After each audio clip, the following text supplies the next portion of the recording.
ससुराल में भूचाल। ये कहानी है कमलेश निवास की, जहां कमलेश अपने परिवार के साथ रहता था। परिवार में पत्नी स्वाति, एक बेटी नायरा, 2 बेटे और बहुएं थीं। एक भरा पूरा खुशहाल परिवार। पैसे की भी कोई कमी नहीं थी, होती भी कैसे, घर के ज्यादातर लोग तो वर्किंग थे। पर अच्छा, पर क्या, आपको कमलेश निवास ही ले चलते हैं। सुबह के 7 बजे हैं। मेरी वो हैंडलूम साड़ी कहाँ चली गई? कमलेश जी देखिए ना। ओ गॉड, आज 10 बजे की डिलीवरी है उसकी। Oh no. अरे यहीं होगी विवाह, कहाँ जाएगी? तुम्हें 10 बजे डिलीवरी देनी है ना, पर मुझे तो 8 बजे निकलना है। प्लीज मेरी वॉच देखो ना, कहाँ है, मिल ही नहीं रही।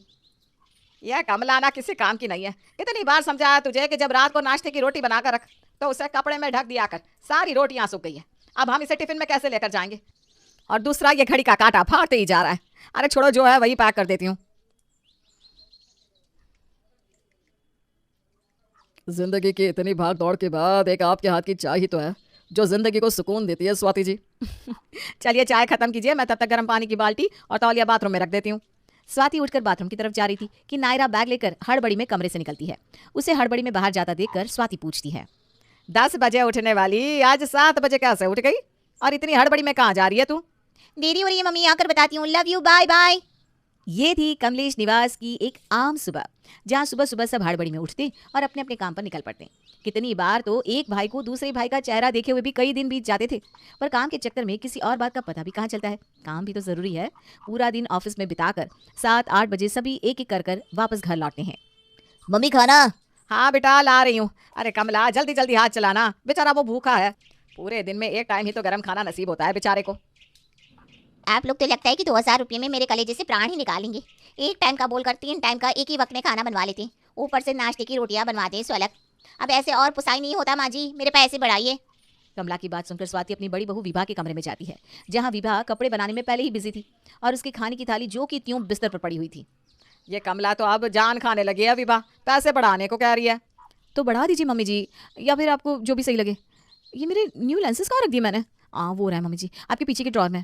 लेंसेज पकड़वाइए। तो ये था कमलेश निवास के रोज का माहौल। रात को यूं तो सभी घर पर ही होते हैं, पर कोई खाना हॉल में खा रहा होता है, तो कोई लिविंग रूम में टीवी चलाकर, कोई अपने कमरे में, तो कोई बाहर ही खाकर आता है। और कुछ इसी तरह से सालों से कमलेश निवास में चीजें हो रही थी। पर अब जो होने वाला था ये तो किसी ने भी सोचा ना था। अगली सुबह दोपहर के 1 बजे अचानक हड़बड़ाती हुई श्वेता अपने घर आती है। मम्मी जी आपने, ओ गॉड, आपने वो मेरी सोने की चेन देखी है क्या? शिट, कहाँ चली गई? वो तो प्लेटिनम की थी मम्मी जी, उस पर सोने की पॉलिश की हुई है। 2 लाख रुपए से कम की चेन नहीं थी। पूरा ऑफिस छान मारा मैंने, वहाँ भी नहीं है। जरूर यहीं कहीं गिरी होगी। घर पर है तो मिल जाएगी बेटा, इतना घबरा मत। क्या करूँ मैं? इनको फोन करती हूँ। श्वेता विवेक को फोन करती है। हेलो प्लीज, आप कैसे भी ऑफिस से लीव लेकर घर पर आइए, बहुत बड़ा भूचाल आ गया है। इसके बाद श्वेता फौरन अपने ससुर को फोन लगाने लगती है। पापा जी। अरे तू रो क्यों रही है बहू, सब ठीक तो है ना? कुछ मत पूछिए पापा जी, बस घर पर आ जाइए और नायरा कॉलेज में होगी, उसे भी लेते आइए।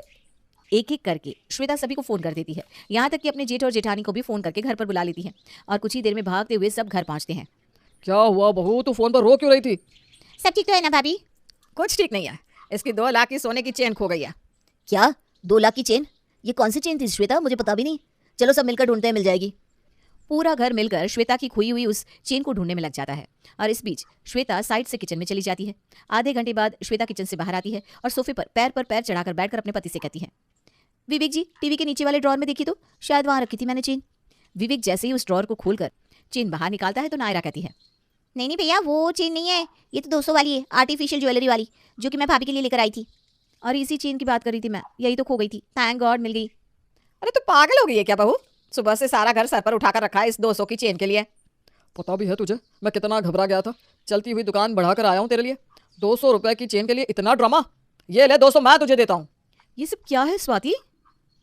इतना टाइम वेस्ट किया तुमने। अब तक तो मैं एक साड़ी में फॉल भी लगा ली थी।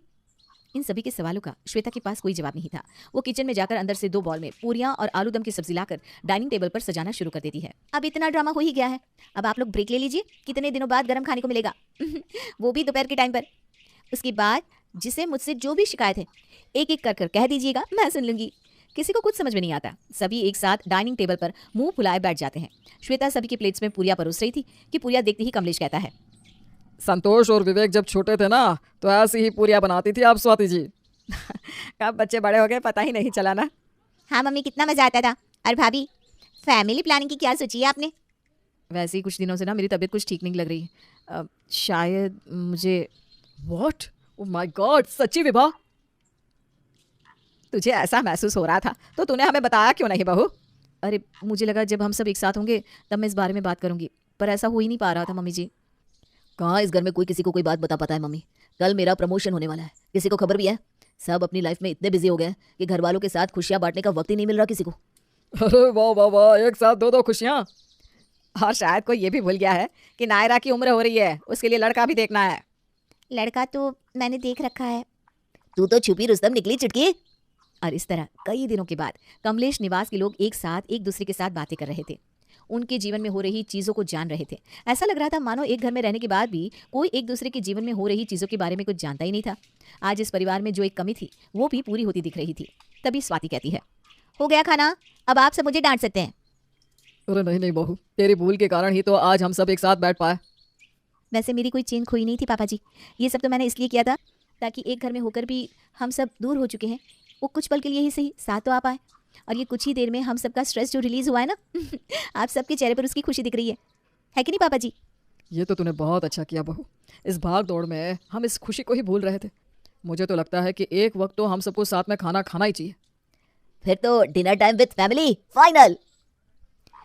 स्वाति के लाए भूचाल का ऐसा जादू चलता है कि उसका पूरा ससुराल पहले से और भी करीब आ जाता है।